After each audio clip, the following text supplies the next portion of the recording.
हमसे मोहब्बत करने वाले रोते ही रह जाएंगे, हम जो किसी दिन सोए तो फिर सोते ही रह जाएंगे। मैं अपने आप को इतना समेट सकता हूँ, कहीं भी कब्र बना दो मैं लेट सकता हूँ। अब सिर्फ यादों में ही मुनव्वर राना रह गए, मुशायरों में नहीं गूंजेगी आवाज़। लखनऊ में हुआ इंतकाल। रविवार रात उत्तर प्रदेश की राजधानी लखनऊ स्थित संजय गांधी स्नातकोत्तर आयुर्विज्ञान संस्थान में उनका इंतकाल हो गया।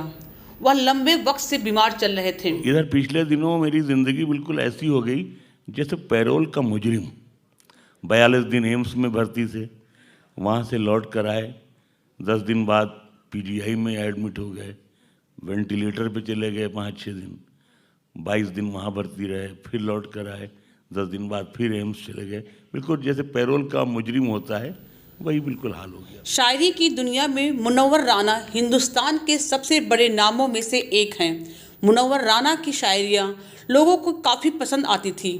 मुनव्वर राना की कविताओं में गज़ल की झलक देखने को मिलती है। मुनव्वर राना ने कई गज़ल भी लिखी है, खासकर माँ के ऊपर। मुनव्वर राना ने काफ़ी कुछ लिखा है। वह कबूतर क्या उड़ा छप्पर अकेला हो गया, माँ के आंखें मूंदते ही घर अकेला हो गया। माँ पर किसने क्या नहीं लिखा, लेकिन जैसा मुनव्वर जी ने लिखा वैसा किसी ने नहीं लिखा, खासकर उर्दू साहित्य में। माँ पर सबसे मशहूर कविता उनकी थी, किसी को घर मिला हिस्से में या कोई दुकान आई, मैं घर में सबसे छोटा था, मेरे हिस्से में माँ आई। शायरी कविताओं के अलावा मुनव्वर राना को किताब लिखने का भी काफ़ी शौक था। मुनव्वर राना की अब तक 1 दर्जन से भी ज़्यादा पुस्तकें प्रकाशित हो चुकी हैं।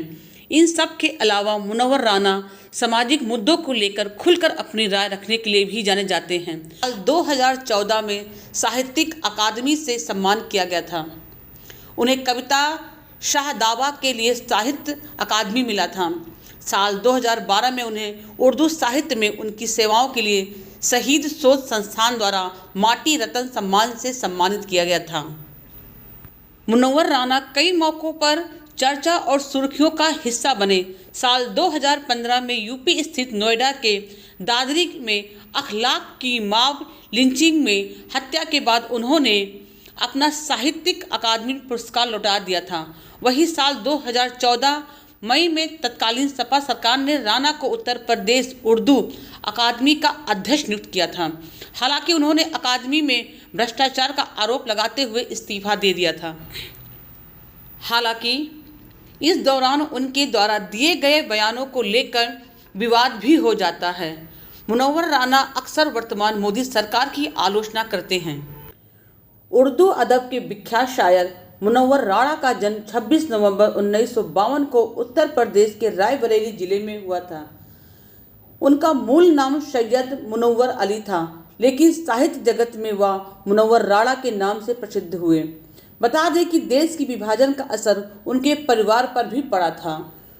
उनके कई रिश्तेदार बंटवारे के समय मुल्क छोड़कर पाकिस्तान चले गए थे, लेकिन उनके पिता भारत में ही रुक गए थे।